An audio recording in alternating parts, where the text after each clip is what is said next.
Hello दोस्तों, नमस्कार। आप देख रहे हैं जिज्ञासु इंडिया। जिज्ञासु इंडिया पर आपका बहुत बहुत स्वागत है। दोस्तों, राजस्थान विधानसभा चुनाव में कई सीटों पर मुकाबला रोचक बन गया है। झुंझुनू में अमित ओला, राजेंद्र भामोर, राजेंद्र हुड्डा चुनावी मैदान में है। दौसा में जगमोहन मीणा और दीनदयाल बेरवा के बीच कड़ा मुकाबला। वहीं देवली उनियारा में राजेंद्र गुर्जर और नरेश मीणा आमने सामने। वहीं खीमसर 84 सेमुलर रामगढ़ में भी प्रमुख दलों के उम्मीदवार का कड़ा मुकाबला देखने को मिल रहा है। राजस्थान विधानसभा उपचुनाव में कई सीटों पर कड़ा मुकाबला है। सभी 7 सीटों पर 13 नवंबर को मतदान हुए थे। इन सभी सीटों के लिए नतीजे 23 नवंबर को घोषित किए जाएंगे। नतीजों में अभी 3 दिन बाकी हैं, लेकिन सेब, बोतल और गन्ना किसान ने प्रमुख पार्टी कांग्रेस और बीजेपी की बेचैनी बढ़ा दी है। झुंझुनू विधानसभा सीट पर कांग्रेस के प्रत्याशी अमित ओला, बीजेपी प्रत्याशी राजेंद्र भामोर और निर्दलीय उम्मीदवार राजेंद्र हुड्डा के बीच जीत के लिए कड़ी जोर से आजमाइश देखी जा रही है। यहाँ हाथ और कमल के सामने सेब यानी राजेंद्र हुड्डा का चुनाव चिन्ह लोगों के बीच चर्चा का विषय बना हुआ है। शायद झुंझुनू से राजेंद्र हुड्डा बाजी मार जाएं। जी हाँ दोस्त,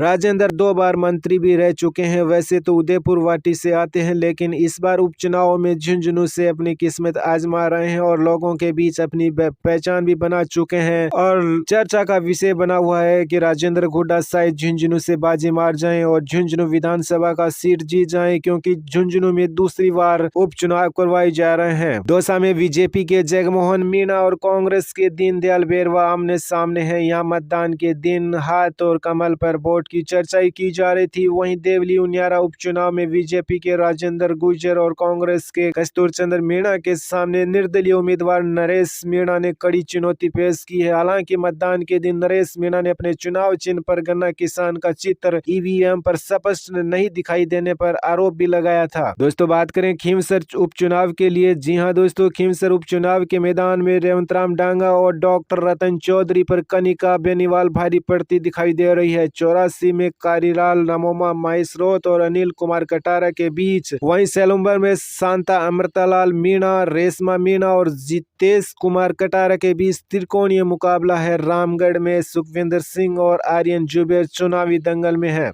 तो दोस्तों, राजस्थान में 7 सीटों के लिए 13 नवंबर को उपचुनाव के लिए वोटिंग हो चुकी है। अब 23 नवंबर को इन 7 सीटों के लिए नतीजे जारी किए जाएंगे। इसी बीच फलोदी सट्टा बाजार का आंकलन वायरल हो रहा है। राजस्थान में 7 सीटों पर उपचुनाव हो चुके हैं। अब कयास के बाजार भी गर्म हो चुके हैं। लोग सभी 7 सीटों के लिए अपने अपने कयास लगा रहे हैं। इसी बीच फलोदी सट्टा बाजार का आंकलन भी वायरल हो रहा है। फलोदी सट्टा बाजार का इन 7 सीटों का नतीजों को लेकर क्या अनुमान है, बताने जा रहे हैं इस वीडियो के माध्यम से, तो हमारे साथ बने रहिएगा। राजस्थान में 7 सीटों पर हुए उपचुनाव में कई दिग्गजों की खाक दांव पर लगी हुई है। हनुमान बेनीवाल की पत्नी कनिका बेनीवाल ने खीमसर से उपचुनाव लड़ा है। हनुमान बेनीवाल खुद नागौर से सांसद है। हनुमान के सामने अपना गढ़ बचाने की चुनौती है। भजनलाल सरकार के मंत्रिमंडल से इस्तीफे दे चुके किरोड़ीलाल मीणा के भाई जगमोहन मीणा ने भाजपा की टिकट पर दौसा से चुनाव लड़ा है। इस सीट पर किरोड़ीलाल मीणा की प्रतिष्ठा दांव पर लगी हुई है। झुंझुनू से सांसद ब्रजेंद्र ओला के बेटे अमित ओला ने चुनाव लड़ा है। ओला परिवार की तीसरी पीढ़ी चुनावी मैदान में उतरी है। इस सीट पर पूर्व मंत्री राजेंद्र हुड्डा भी चुनावी मैदान में है। तो झुंझुनू में त्रिकोणीय मुकाबला देखने को मिल रहा है। जी हाँ दोस्तों, सांसद के बेटे ब्रजेंद्र ओला के बेटे यानी अमित ओला चुनावी मैदान में है। वहीं भाजपा प्रत्याशी राजेंद्र भामू व पूर्व मंत्री राजेंद्र हुड्डा जो निर्दलीय चुनाव लड़ रहे हैं झुंझुनू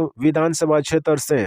उपचुनाव के नतीजे सरकार के कामकाज पर मोहर लगाएंगे। भाजपा के पास 7 में से मात्र 1 सीट थी। सेलुम्बर से भाजपा विधायक अमृतलाल मीणा के निधन के बाद उनकी पत्नी शांता को पार्टी ने चुनाव लड़ाया है। बाकी 6 सीटों पर भाजपा के पास खोने के लिए कुछ भी नहीं है। यदि सत्ताधारी दल अधिक संख्या में सीटें अगर जीतता है तो विपक्ष के लिए चिंता का कारण भी बन सकता है। दोस्तों, अब बात करते हैं फलोदी सट्टा बाजार का अनुमान। जी हाँ दोस्तों, फलोदी सट्टा बाजार का अनुमान क्या कहता है। रामगढ़ में कांग्रेस जीतती हुई दिखाई दे रही है। वहीं देवली उनियारा में भाजपा जीतती हुई दिखाई दे रही है। तो दौसा में भाजपा और कांग्रेस के बीच कड़ा मुकाबला। झुंझुनू में भाजपा जीतती दिखाई दे रही है। जी हां दोस्तों, झुंझुनू में त्रिकोणीय श्रृंखला दिखाई दे रहा है, जहां फलोदी सट्टा बाजार का अनुमान है कि झुंझुनू में भाजपा जीतेगी। वहीं 84 की बात करें, 84 में भारतीय आदिवासी पार्टी जीती हुई दिखाई दे रही है। वहीं सेलुम्बर में भाजपा और भारतीय आदिवासी पार्टी का कड़ा मुकाबला देखने को मिल सकता है। और खीमसर की बात करें तो भाजपा और एलपी के बीच कड़ा मुकाबला देखने को मिल सकता है। यह फलौदी सट्टा बाजार का अनुमान है। सट्टा बाजार के आंकलन से प्रभावित न हो दोस्तों, सट्टा खेलना और गैर कानूनी है। जिज्ञासु इंडिया सट्टा बाजार के दावों का समर्थन नहीं करता। यह गलत अनुमान भी हो सकते हैं। तो दोस्तों ये था आपके लिए ये वीडियो। राजस्थान में हुए उपचुनाव 7 सीटों के लिए कौन कहां से जीतेगा, ये फलौदी सट्टा बाजार की कुछ जानकारी थी। अगर आपको वीडियो अच्छा लगा हो तो वीडियो को लाइक व चैनल सब्सक्राइब जरूर कर लीजिएगा। और आपने वीडियो देखा इसके लिए आपका बहुत बहुत शुक्रिया।